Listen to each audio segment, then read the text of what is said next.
Jake Morrison wiped the sweat from his forehead as he finished fixing the air filter in Corridor 7. The work was simple but important. If the air systems failed on Starbase Meridian, thousands of beings from dozens of different worlds would have trouble breathing. Jake liked his job because it was quiet and he could work alone most of the time.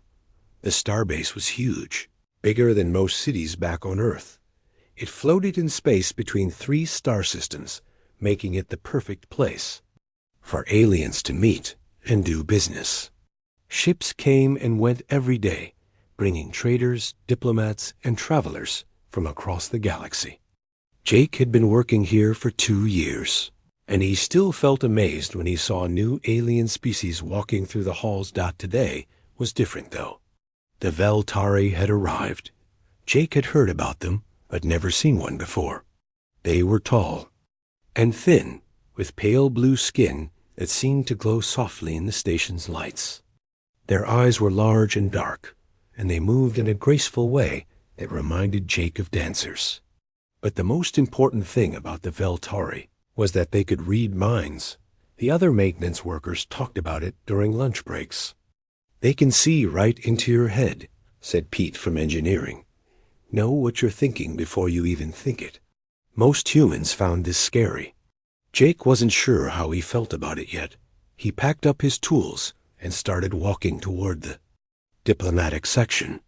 His next job was to check the environmental controls in the guest quarters where the Veltari delegation was staying. As he walked, Jake noticed more security guards than usual.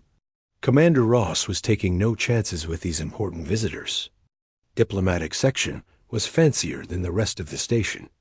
The walls were made of real metal instead of plastic, and artwork from different worlds hung in frames. Jake tried to walk quietly so he wouldn't disturb anyone important. His boots made soft sounds on the polished floor. He was halfway to the guest quarters when he heard it. A sound like someone crying, but trying very hard not to make noise. Jake stopped walking and listened. The sound came from a side corridor that led to a small observation deck. Most people didn't know about it. Because it wasn't on the main tourist maps, Jake knew he should mind his own business. He had work to do, and getting involved with alien diplomats could get him in trouble. But something about the sound made him pause. It wasn't the crying of someone who was angry or hurt. It was the crying of someone who felt completely alone. He set down his toolkit and walked quietly toward the sound. The side corridor was dimmer than the main hallway, lit only by emergency lights. At the end, through a clear door, Jake could see the observation deck. It was a small room with windows that looked out into space. And sitting on the floor with her back against the wall was a Veltari female. She was young, maybe Jake's age, or a little younger. Her long silver hair fell around her face like a curtain, and her shoulders shook as she cried. Jake had never seen an alien cry before. It looked the same as when humans cried, except her tears seemed to glow faintly blue. In the dim light, Jake stood in the doorway for a moment, not sure what to do. He didn't speak any Veltari languages, and she probably didn't speak much English. Even if they could talk, what would he say? He was just a maintenance worker, and she was clearly someone important. But as he watched, the young Veltari female looked up and saw him. Her large dark eyes met his, and Jake felt something strange happen. For just a second, it was like he could feel what she was feeling. Overwhelmed, scared, so tired that she could barely think straight. And underneath it all, desperately lonely. The feeling lasted only a moment, then it was gone. Jake wasn't sure if it had been real or just his imagination. The Veltari female stared at him with surprise. She probably expected him to leave or call security or ask her what was wrong. Instead, Jake did something that surprised even himself. He walked into the observation room and sat down on the floor about 6 feet away from her. Not close enough to seem threatening, but close enough to show that he wasn't afraid of her. He didn't say anything. He just sat there quietly and looked out the windows at the stars. The Veltari female stopped crying. Jake could feel her staring at him, probably trying to figure out why this strange human had decided to sit with her. He kept his mind as calm and peaceful as he could, thinking about simple things. The way stars looked like tiny diamonds against black cloth, the gentle hum of the station's engines. The feeling of finishing a job well done. Minutes passed in silence. Jake didn't try to talk or move closer. He just sat there, being present with someone who seemed to need company. Slowly, he felt the tension in the room begin to fade. The Veltari female's breathing became steadier. Her shoulders stopped shaking. After about 20 minutes, Jake heard footsteps in the corridor outside. Heavy boots and the sound of voices speaking in the musical Veltari language. The diplomatic delegation was probably looking for their missing member. Jake stood up quietly and picked up his toolkit. He nodded once to the young female, a simple gesture that meant, "Take care of yourself," and walked back toward the main corridor. As he left, he heard her voice behind him, speaking in accented but clear English. "Thank you." Jake didn't turn around, but he smiled a little as he walked away. He had work to finish, and she had people looking for her. But for a few minutes, neither of them had been alone. He didn't know that the young Veltari female was Zaroff, daughter of Ambassador Kethmer, and one of the most powerful telepaths of her generation. He didn't know that his calm, peaceful thoughts had given her the first moment of mental quiet she'd experienced since arriving at the station. And he definitely didn't know that this simple act of sitting beside someone who was hurting would change the course of interstellar diplomacy forever. Jake just knew that sometimes, when someone was sad, the best thing to do was sit with them so they wouldn't have to be sad alone. 3 days had passed since Jake first sat with the crying Veltari female, and he couldn't stop thinking about it. Every time he worked in the diplomatic section, he found himself looking around corners and listening for sounds of distress. He told himself it was just curiosity, but deep down he knew it was something more. The maintenance schedule had him checking different systems each day. Water recycling, power distribution, gravity generators. All the boring but important things. That kept the station running. But somehow, his work always seemed to bring him near the observation deck around the same time each day. On the 4th day, he found her there again. This time she wasn't crying, but she looked exhausted. She sat in the same spot against the wall, her silver hair messy and her pale skin even paler than before. When she saw Jake, she didn't seem surprised. She just watched as he set down his tools and sat in his usual spot 6 feet away. Jake pulled out his tablet and pretended to check work orders while stealing glances at her. She looked like she hadn't slept in days. Her large dark eyes had circles under them, and her hands shook slightly. Jake wondered if all Veltari looked this fragile, or if something was specifically wrong with her. After a few minutes of silence, she spoke. "You are Jake Morrison, maintenance level 3. You have worked on this station for 2 years and 4 months.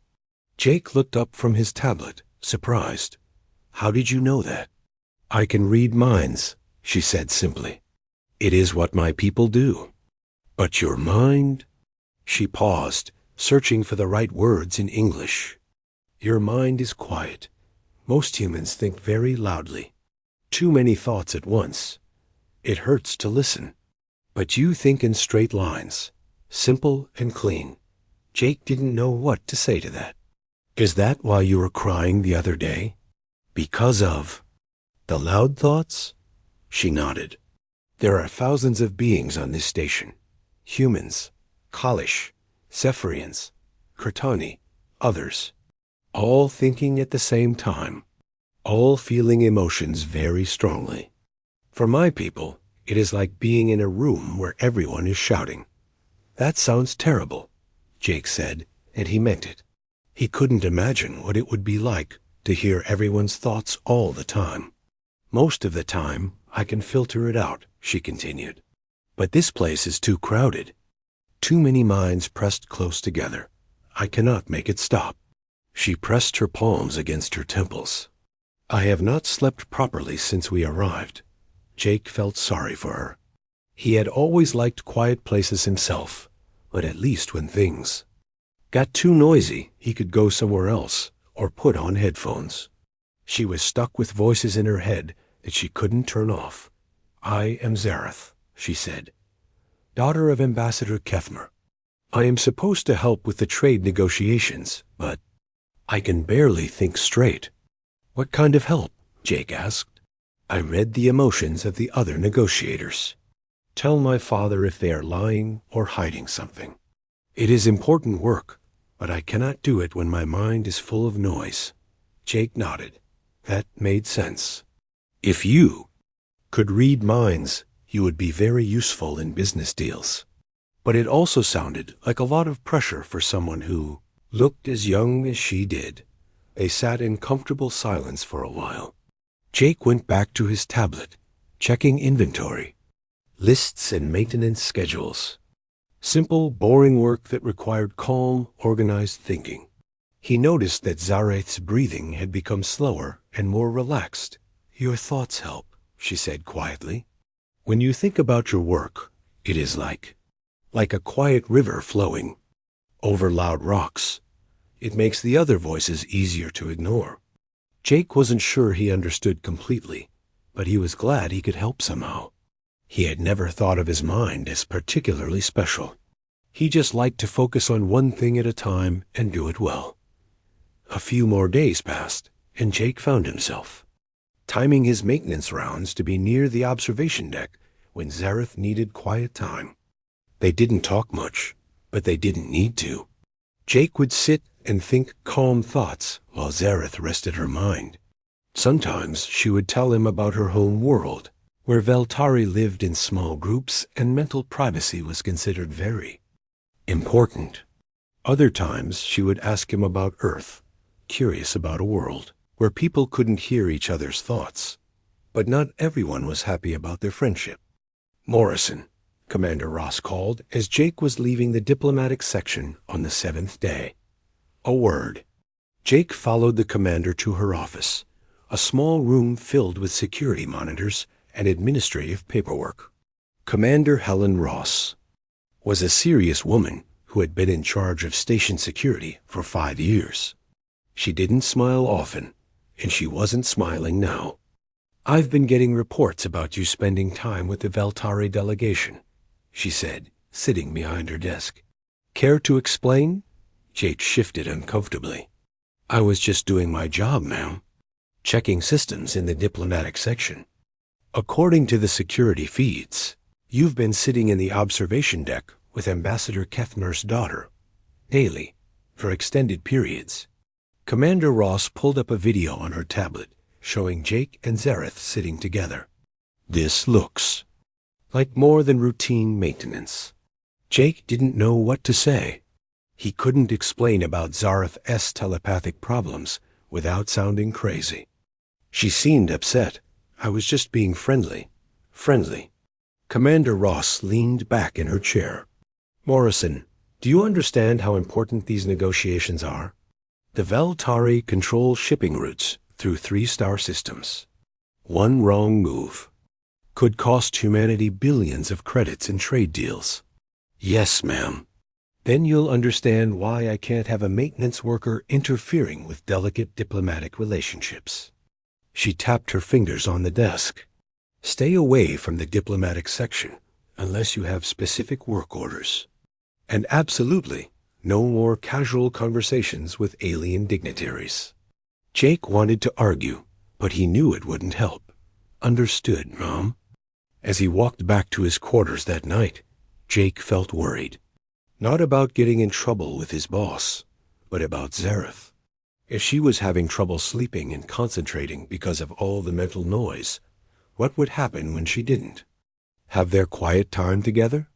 Would she be able to help her father with the negotiations? The next day, Jake tried to focus on his regular maintenance duties in other parts of the station. But around the usual time, he found himself walking past the diplomatic section. He told himself he was just checking to make sure Zareth was okay. She wasn't in the observation deck. Jake looked around the main corridors, but didn't see her anywhere. Finally, he spotted her in one of the formal meeting rooms, sitting at a long table with several other Veltari and a group of human diplomats. Through the glass wall, Jake could see that she looked terrible.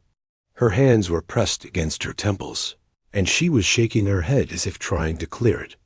One of the human diplomats, a well-dressed woman Jake recognized as negotiator, Lisa Park, was speaking loudly and gesturing with her hands. The emotions in the room looked tense, and Jake could see Zareth getting more and more distressed. As Jake watched, Zareth suddenly stood up and ran out of the meeting room. The other Veltari looked upset, and Ambassador Kethmer followed his daughter with worry written all over his alien features. Jake knew he was supposed to stay away. Commander Ross had made that very clear. But as he watched Zareth stumble down the corridor, obviously in pain, he made a decision that would change everything. The trade negotiations were falling apart, and everyone on Starbase Meridian could feel the tension in the air. Jake heard the rumors during his lunch breaks and saw the worried faces of the diplomatic staff as they hurried through the corridors. The Veltari were angry about something, and the human negotiators were scrambling to fix whatever had gone wrong. Jake hadn't seen Zareth for 3 days, not since Commander Ross had ordered him to stay away from the diplomatic section. He tried to focus on his work, but he couldn't stop worrying about her. The last time he'd seen her, she had looked ready to collapse from exhaustion and mental overload. On the 4th day, Jake was fixing a power coupling in the lower levels when his communicator buzzed. All maintenance staff to emergency stations. Came the announcement. Medical emergency in the diplomatic quarters. All available personnel report for crowd control duties. Jake's heart started beating faster. A medical emergency in the diplomatic quarters could only mean one thing. Something had happened to one of the Veltari delegation. He grabbed his tools and ran toward the nearest lift, hoping it wasn't what he feared. The diplomatic section was in chaos when Jake arrived. Security guards were keeping curious onlookers away from the guest quarters, while medical teams rushed back and forth with equipment. Jake could see Commander Ross talking urgently into her communicator, and several human diplomats stood in. Small groups, whispering anxiously to each other. What happened? Jake asked Pete from engineering, who was helping to set up barriers. One of the aliens collapsed during the big meeting, Pete said. The important one, the ambassador's daughter. They say she just started screaming and then passed out. Scared the hell out of everyone. Jake felt sick to his stomach.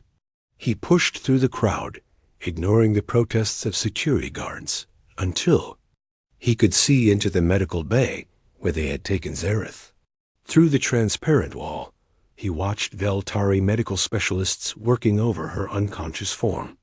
Their hands glowed with a soft blue light as they tried to heal her, but even Jake could see that something was wrong. The Veltari doctors looked confused and frightened. Ambassador Kethmer stood beside his daughter's bed, his tall form bent with worry. He was speaking rapidly in the musical Veltari language to the medical team, but they kept shaking their heads. Whatever was wrong with Zareth, they didn't know how to fix it. Morrison. Commander Ross spotted Jake in the crowd and marched over to him. I told you to stay away from this section. Get back to your duties immediately.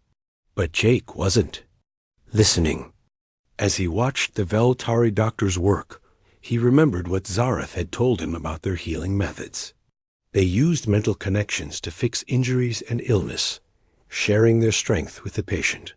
But what if the patient's mind was too chaotic to connect with? What if the very thing that was making her sick was also preventing them from healing her? She needs quiet, Jake said suddenly. What? Commander Ross looked at him like he was crazy. Her mind is overloaded. Jake explained, still watching through the medical bay window. Too many thoughts from too many people. That's why she collapsed. And now they can't heal her, because they can't connect to her mentally. Morrison, you don't know what you're talking about. You're not a doctor. But Jake could see that he was right. Every time the Veltari healers tried to touch Zareth with their glowing hands, she would flinch and turn away, even unconscious. Her body was rejecting their mental contact because her mind was too overwhelmed to handle any more telepathic input. Inside the medical bay, one of the Veltari doctors was speaking urgently to Ambassador Kethmer. Jake couldn't understand the words, but he could see the desperation in their movements. They were running out of options. That's when Zareth started screaming. Even through the medical bay walls, the sound was terrible. It wasn't the scream of someone in physical pain. It was the scream of someone whose mind was breaking apart. Every person in the corridor, human and alien alike, stepped back in fear. The Veltari medical team looked helpless as their patient writhed on the bed, her silver hair whipping around her face as she thrashed back and forth. And then, impossibly, Jake heard her voice in his head. Jake, please, make it stop, He wasn't telepathic. Humans weren't supposed to be able to hear Veltari mental communication. But somehow, in her desperation, Zareth had reached out to the one mind that had ever brought her peace. Jake didn't hesitate. He pushed past Commander Ross and the security guards, ignoring their shouts of protest. He slammed his hand against the medical bay door controls, and when they didn't open fast enough, he used his maintenance override codes to force them. Stop, Commander Ross yelled. You'll contaminate the medical area. But Jake was already inside. The Veltari doctors tried to block his path, speaking rapidly in their own language and gesturing for him to leave. Ambassador Kethmer stepped forward, his dark eyes flashing with anger at this human who dared to interfere with his daughter's treatment. Jake ignored them all. He walked to Zareth's bedside and sat down in the chair next to her. Her screaming stopped immediately, though she was still unconscious. Her breathing became steadier, and the wild thrashing calmed to occasional twitches. What did you do? One of the Veltari doctors asked in accented English. Jake didn't answer because he wasn't sure himself. He just kept his mind as calm and quiet as possible, thinking about peaceful things the way he always did when he sat with Zareth. Clear water flowing over smooth stones. The gentle hum of perfectly tuned machinery. The satisfaction of a job. Done well. Slowly, the blue glow returned to the Veltari healer's hands. They looked at each other in amazement, then cautiously reached out to touch Zareth's forehead. This time, she didn't flinch away. The mental connection held steady, and Jake could see some color returning to her pale blue skin. Impossible, whispered one of the doctors. How is a human mind providing telepathic stability?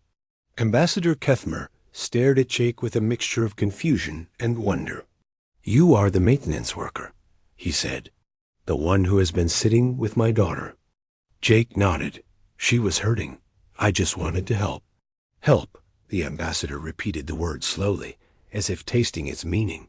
You sat with her in silence, asking for nothing in return, offering only presence. Yes, sir. For a long moment. Ambassador Kethmer studied Jake's face. Then he did something that surprised everyone in the room, including Jake. He bowed his head in a gesture of deep respect. I misjudged you, human Jake Morrison, he said. I thought you were trying to use my daughter for some purpose. I did not understand that you were simply being kind. Behind them, Commander Ross was trying to push her way into the medical bay, demanding that Jake be removed immediately. But Ambassador Kethmer held up a hand to stop her. This human stays, he said firmly. My daughter's life depends on his presence. As if to prove his point, one of the doctors tried to move Jake away from the bed so they could work better. The moment Jake stood up, Zareth's vital signs became erratic again. He quickly sat back down, and she stabilized. "Fascinating," murmured Dr. Foster, the station's xenobiologist, who had arrived with the medical team. His brain patterns seemed to naturally complement Veltari telepathic frequencies. "I've never seen anything like it." Jake didn't understand the technical talk, but he understood that somehow his quiet mind was exactly what Zareth needed to heal. He settled into the chair more comfortably and prepared to stay as long as necessary. Outside in the corridor, he could hear Commander Ross arguing with the diplomatic staff about security protocols and proper procedures. But inside the medical bay, for the first time in days, there was peace. The Veltari doctors worked with steady hands. Ambassador Kethmer watched his daughter with hope instead of fear, and Jake sat quietly, thinking calm thoughts and being exactly where he needed to be. Jake had been sitting beside Zarathi's bed for 6 hours when she finally opened her eyes. The first thing she did was look around the medical bay until she found his face. And then she smiled, the first real smile Jake had seen from her since they met. "You came," she said softly. "I called for you, and you came." "I heard you," Jake replied, though he still didn't understand how that was possible. "How are you feeling?" "Better. Much better." Zareth sat up slowly, with help from one of the Veltari doctors. "The voices in my head are quiet now. I can think clearly for the first time since we arrived at this station." Dr. Foster, who had been running medical scans on both Jake and Zareth for the past few hours, looked up from his tablet with excitement. "This is remarkable," he said. "Jake, your brain produces neurological patterns that I've never seen in humans before. They create a kind of telepathic harmony field." "A what?" Jake asked. "Think of it like noise-canceling headphones," Dr. Foster explained. "But instead of blocking sound waves, your mind naturally blocks telepathic interference. It's not a mutation or an enhancement, just a very rare but completely natural human brain pattern." Ambassador Kethmer, who had not left his daughter's side since she collapsed, listened to this explanation with growing amazement. "In 800 years of Veltari history," he said, "we have never encountered another species that could provide telepathic stability. We believed it was impossible." One of the Veltari doctors, an elderly female named Sithara, approached Jake with curiosity. "May I?" she asked, holding up her glowing hand. Jake wasn't sure what she wanted to do, but he nodded. Sithara placed her palm gently on his forehead, and Jake felt a strange tingling sensation. It wasn't unpleasant, more like a gentle breeze flowing through his thoughts. "Amazing," Sithara whispered. "His mind feels like a calm lake on a windless day. So peaceful. I have never experienced anything like this from a non-telepathic species." "What does this mean?" Jake asked. He was starting to feel overwhelmed by all the attention. Zareth H. reached out and took his hand. "It means you are very special, Jake Morrison. And it means you have shown my people something we never knew existed." Over the next few hours, word of Jake's unique ability spread throughout the station. Scientists, diplomats, and curious onlookers all wanted to meet the human who could provide telepathic harmony to the Veltari. But Jake found all the attention uncomfortable. He was just a maintenance worker who had tried to help someone who was hurting. The real breakthrough came when Zareth was finally strong enough to join her father in the negotiation room. With Jake sitting quietly nearby, she was able to use her telepathic abilities properly for the first time since arriving at the station. What she discovered changed everything. "Father," she said after reading the emotions of the human negotiators, "they are not trying to deceive us about the telepathic dampening technology. They truly believed it would make us more comfortable, not offended." Ambassador Kethmer looked surprised. "But the dampening fields are an insult to our nature. They suggest we cannot control our own abilities. The humans do not understand. This, Zareth explained. In their culture, privacy is very important. They thought giving us mental privacy would be a gift, not an insult. Lisa Park, the lead human negotiator, leaned forward. Are you saying we got it wrong? We thought you would appreciate not having to hear our thoughts all the time. For most species, this would be true, Ambassador Kethmer admitted. But for Veltari, sudden mental silence is frightening. It makes us feel disconnected from the world around us.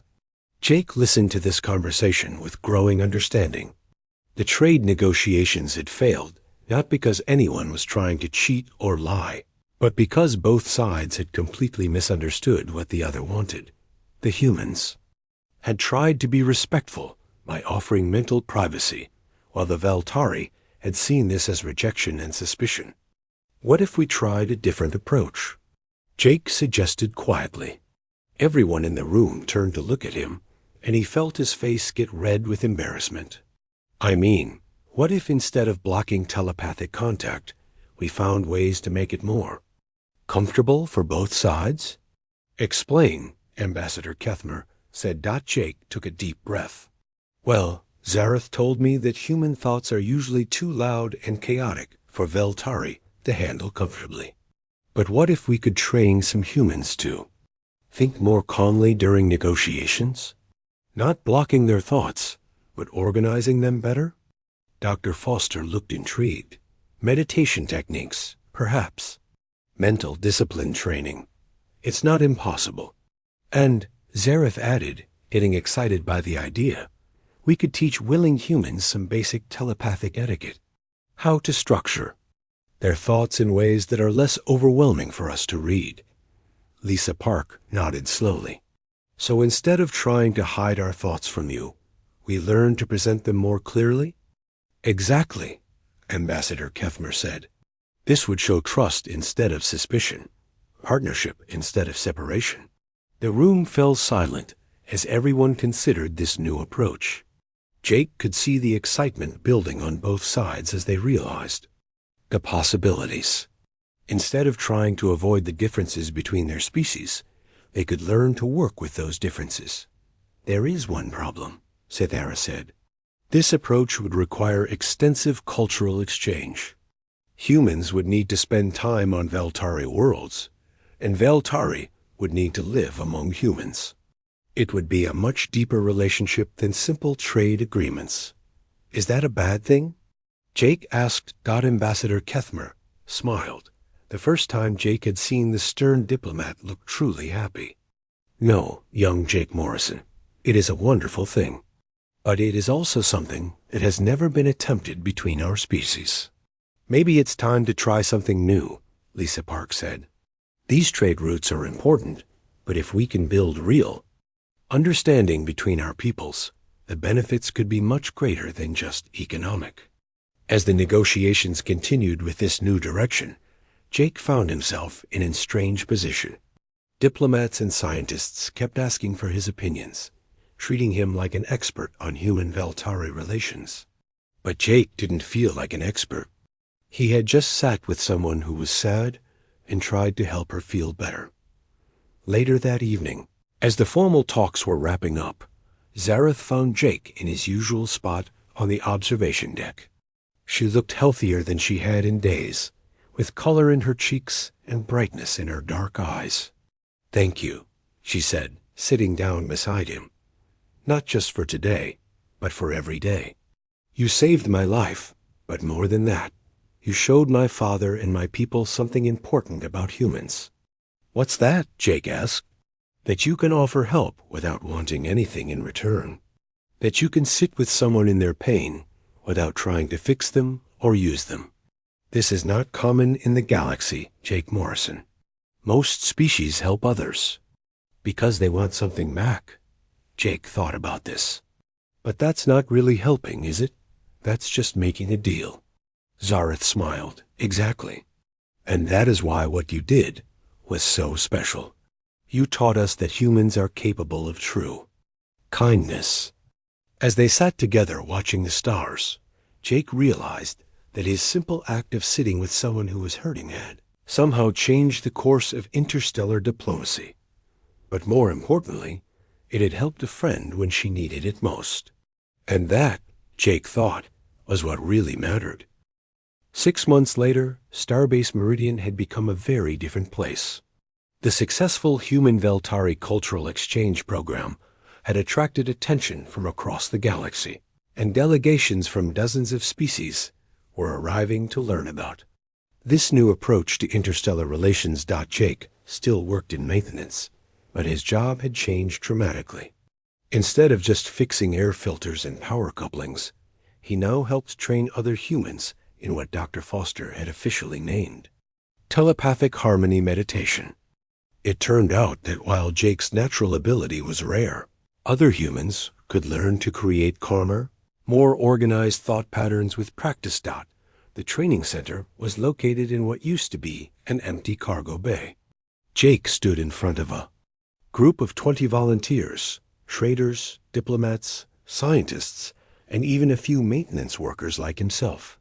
They sat in comfortable chairs with their eyes closed, practicing the breathing techniques that Jake had helped develop. "Remember," Jake said, walking slowly between the chairs, "don't try to stop thinking. Just organize your thoughts like you're filing paperwork. One idea at a time, in neat categories." A young trader named Amy opened her eyes. "It's harder than it looks," she said. "My mind keeps jumping around." "That's normal," Jake replied. "It took me weeks to get good at it, and I had natural advantages. The Veltari teachers say that even clumsy human thoughts are easier to handle when they're organized." In the corner of the room, Zareth was working with a different group, Veltari, diplomats who are learning to read human emotions without being overwhelmed by the chaos of human thinking. She had become the lead instructor for her own people, teaching them techniques for filtering mental noise while still maintaining empathic connections. The cultural exchange program had been so successful that it was expanding beyond just humans. And Veltari. Jake had discovered that his telepathic harmony ability worked with other species too, though not as strongly. Representatives from the Kellish Consortium and the Zephyrian Trade Union had requested their own harmony training programs. With success came new problems. "Jake Morrison," came a voice from behind him. Jake turned to see Commander Ross approaching with a serious expression. Behind her walked 3 aliens Jake didn't recognize.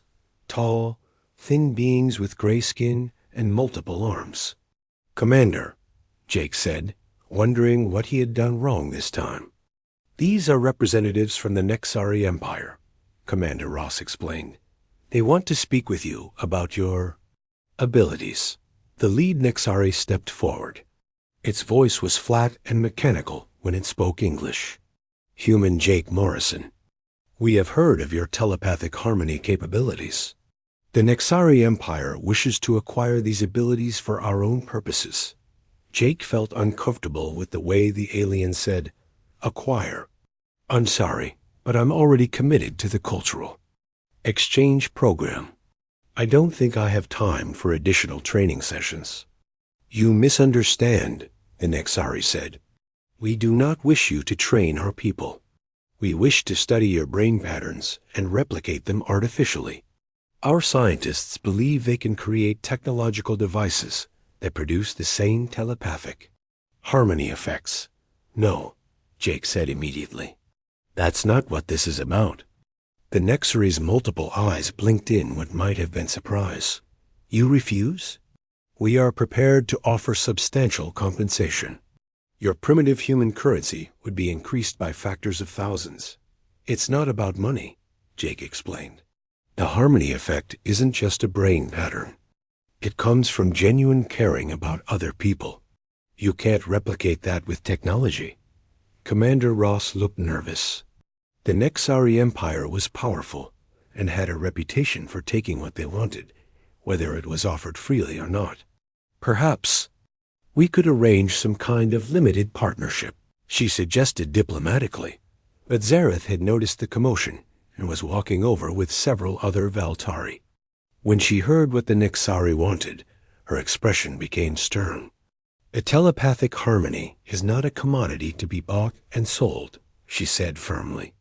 It is a gift freely given between beings who choose to understand each other. Irrelevant. The Nexari replied, all abilities can be analyzed and reproduced. We will have this technology, with or without cooperation. Jake felt a chill run down his spine. He had heard stories about the Nexari Empire's approach to acquiring new technologies. They weren't known for respecting the rights of other species. When something useful was at stake. You're missing the point, Jake said, trying to stay calm. The reason the harmony effect works isn't because of how my brain is wired. It works because I genuinely care about helping people who are in pain. You can't manufacture that. Emotional attachment is inefficient, the Nexari stated. Our version will be superior because it will not be limited by biological sentimentality.